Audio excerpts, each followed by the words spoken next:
اعوذ باللہ من الشیطان الرجیم بسم اللہ الرحمن الرحیم وَقُلْنَا يَا آدَمُ اسْكُنْ أَنْتَ وَزَوْجُكَ الْجَنَّةَ، اور ہم نے کہا کہ اے آدم رہو تم اور تمہاری بیوی جنت میں۔ اب یہ جنت کون سی ہے؟ اکثر حضرات کے نام کے نزدیک یہ جنت کہیں آسمان ہی میں تھی، آسمان ہی میں حضرت آدم کی تخلیق ہوئی۔ البتہ یہ سب مانتے ہیں کہ ایک وہ جنت الفردوس جو ہے جس میں جانے کے بعد پھر واپس نکلنے کا کوئی امکان نہیں، یہ وہ جنت نہیں ہے جس میں کہ آخرت میں لوگوں کو جا کر داخل ہونا ہے، اس میں داخل ہونے والے کے نکلنے کا کوئی امکان نہیں۔ ایک رائے یہ بھی ہے، میرا رجحان اس رائے کی طرف ہے، تخلیق آدم اسی زمین پر ہوئی ہے۔ وہ جن مراحل سے گزری ہے تخلیق، وہ ایک علیحدہ مسئلہ ہے۔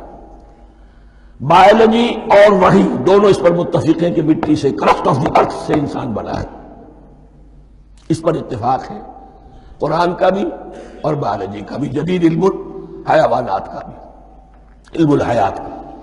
سٹیجز کیا ہیں اس میں اختلاف ہو سکتا ہے، اس کو چھوڑ دیجئے، وہ اس وقت کا بحث نہیں۔ یہی کسی اونچے مقام پر کوئی سرسبز و شاداب علاقہ تھا جہاں حضرت آدم کو رکھا گیا، جہاں ہر طرح کے میوے تھے، ہر شے، لا تظمأ فیہا ولا تضحیٰ، نہ اس میں بھوک لگے گی، نہ دھوپ تمہیں ستائے گی، ہر طرح کی چیز تمہیں فراہم ہے۔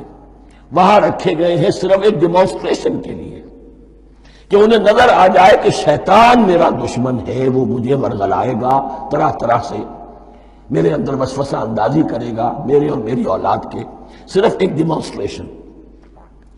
اس کی مثال یوں سمجھیے کہ سلیکشن تو ہو گیا، سی ایس پی گریڈ میں کوئی شخص آ گیا ہے، لیکن اب وہ سول سروس اکیڈمی میں رکھا جا رہا ہے۔ تو یہ کوئی اکیڈمی ہو سکتا ہے اسی زمین پر ہو، صرف بتانا یہ تھا کہ تمہیں معلوم ہو جائے کہ یہ شیطان تمہارا دشمن ہے۔ اس لیے کہ اس میں جو ایک لفظ حبوط کا آ رہا ہے، وہ حبوط صرف ایک ہی معنی میں نہیں ہوتا، دوسری معنی میں بھی ہے۔ واللہ عالم، یہ چیزیں پھر متشابہات میں رہیں گی، اس لیے ان کے بارے میں کوئی ایک رائے دوسری رائے، اس کے لیے ذہن سے، عقل سے بات کر کے ایک یا دوسری رائے اختیار کر سکتے ہیں۔ وَقُلْنَا يَا آدَمُ اسْكُنْ أَنْتَ وَزَوْجُكَ الْجَنَّةَ، اور ہم نے کہا کہ رہو اے آدم تم بھی اور تمہاری بیوی بھی باغ میں، اس باغ میں، الجنہ اس باغ میں، گویا کہ اشارہ کیا جا رہا ہے۔ وَكُلَا مِنْهَا رَغَدًا حَيْثُ شِئْتُمْ، اور کھاؤ اس میں سے با فراغت جہاں سے چاہو، ہر طرح کا پھل ہے کھاؤ۔ وَلَا تَقْرَبَا هَٰذِهِ الشَّجَرَةَ، یہاں پہ اس درخت کا نام نہیں دیا گیا، اشارہ اس درخت کے قریب مت جانا۔ فَتَكُونَا مِنَ الظَّالِمِينَ، تو تم ظالموں میں سے ہو جاؤ گے، تم حد سے گزرنے والوں میں سے ہو جاؤ گے۔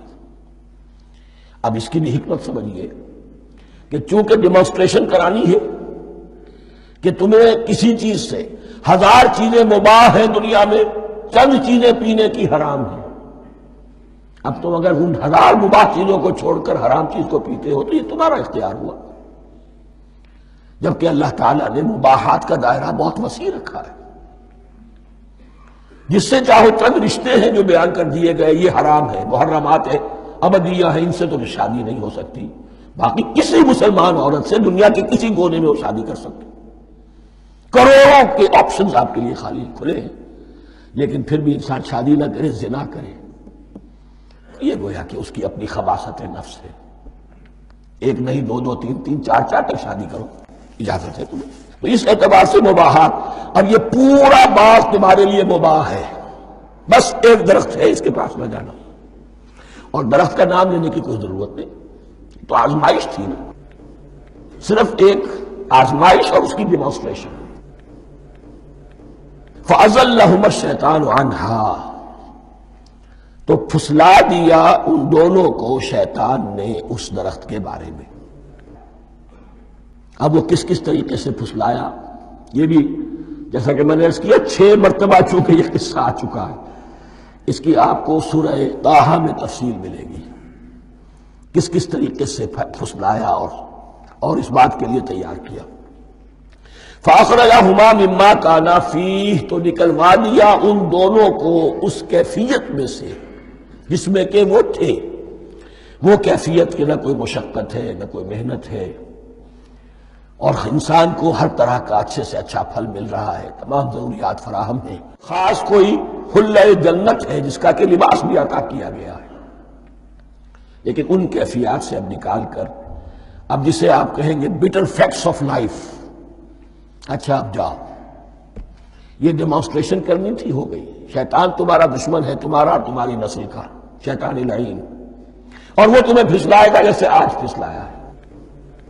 تم آگاہ رہنا اس کی شرارتوں سے۔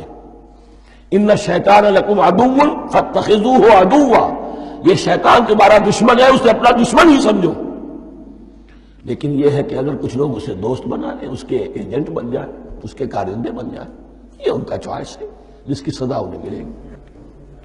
فَأَخْرَجَهُمَا مِمَّا كَانَا فِيهِ وَقُلْنَا اهْبِطُوا بَعْضُكُمْ لِبَعْضٍ عَدُوٌّ، اور ہم نے کہا اترو، تم سب ایک دوسرے کے دشمن ہوگے۔ اب یہ چونکہ جمع کا صیغہ آیا ہے، ایک دوسرے کے دشمن ہوگے، تو ایک دشمنی تو شیطان اور آدم اور ذریت آدم کی ہے، ایک اور دشمنی بھی ہے جو انسان میں مرد اور عورت کے مابین ہے۔ عورت بھی پھسلاتی ہے، غلط راستے پر ڈالتی ہے، مرد عورتوں کو گمراہ کرتے ہیں، عورتیں مردوں کو گمراہ کرتی ہیں۔ قرآن مجید میں کہا گیا یا ایھا الذین آمنوا ان من ازواجکم واولادکم عدوا لکم فاحذروہم، اہل ایمان چوکنے رہو، چوکس رہو، تمہاری بیویوں اور اولاد میں سے تمہارے دشمن ہیں، بچ کر رہو، کیپ الرٹ، کہیں ان کی محبت تمہیں راہ حق سے منحرف نہ کر دے۔ تم ایک اچھا کام کرنا چاہتے ہو، بیوی رکاوٹ بن گئی، بیوی کو اچھا کام کرنا چاہتی، شوہر رکاوٹ بن گیا، تو یہ محبت نہیں ہے، یہ عداوت ہے۔ اس حوالے سے بعضکم لبعض عدو ولکم فی الارض مستقر ومتاع الی حین، اور تمہارے لیے اب زمین میں مستقر ہے، جائے قیام ہے، اور متاع ہے، ضرورت کی چیزیں ہیں، ہم نے فراہم کر دی ہیں، الی حین، لیکن ایک وقت معین تک کے لیے، یہ ابدی نہیں ہے، ایک وقت آئے گا یہ بساط ہم لپیٹ دیں گے۔ یوم نطوی السماء کطی السجل للکتب، جس دن کے ہم تمام فضاؤں کو اور تمام خلاؤں کو، تمام آسمانوں کو اس طرح لپیٹ لیں گے جیسے کتابوں کا طوبار لپیٹ دیا جاتا ہے۔ ایک وقت آئے گا، یہ تخلیق الی اجل مسمى ہے، الی حین ہے۔